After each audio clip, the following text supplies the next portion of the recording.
चॅनलवरती आपल्या सर्वांचं स्वागत।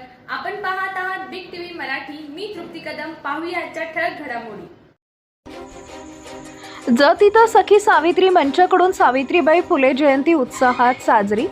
जत येथील सखी सावित्री मंचच्या वतीनं थोर समाजसुधारिका क्रांतीज्योती सावित्रीबाई फुले यांची जयंती मोठ्या उत्साहात व सामाजिक बांधिलकीच्या भावनेत साजरी करण्यात आली।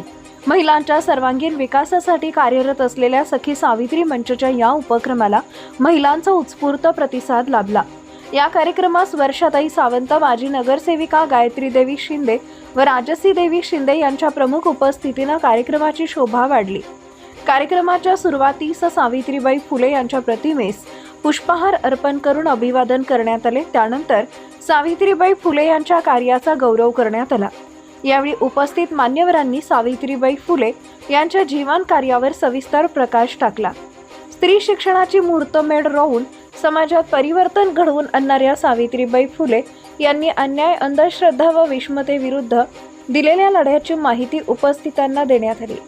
आजच्या काळातही सावित्रीबाई फुले यांचे विचार मार्गदर्शक असून महिलांनी शिक्षण, आत्मनिर्भरता व सामाजिक सहभागाच्या माध्यमातून सक्षम होणं अत्यंत गरजेचं असल्याचं मत व्यक्त केले।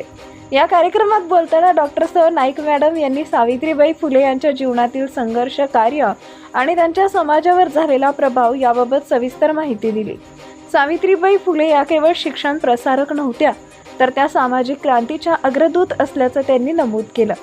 यावेळी वर्षादेवी सावंत, मनीषा साबळे, शारदा तोडकर, श्रद्धा शिंदे, नगरसेविका सुप्रिया बामणे, नगरसेविका काजल काळे, नगरसेविका अनुसया माने, नगरसेविका शबाना जमखंडी, तस्लीम अत्तार, पल्लवी बिज्जरगी यांच्यासह सखी सावित्री मंचच्या अनेक सदस्य महिला मोठ्या संख्येने उपस्थित होत्या। उपस्थित महिलांनी सावित्रीबाई फुले यांच्या विचारांचा वारसा पुढे नेण्याचा संकल्प यावेळी व्यक्त केला। हा कार्यक्रम शांततामय व प्रेरणादायी वातावरणात संपन्न झाला। सखी सावित्री मंचच्या या उपक्रमाचं सर्व स्तरातून कौतुक होत असून महिलांमध्ये सामाजिक जागृती निर्माण करण्यासाठी अशा कार्यक्रमाची नितांत गरज असल्याचं मत यावेळी व्यक्त करण्यात आलं।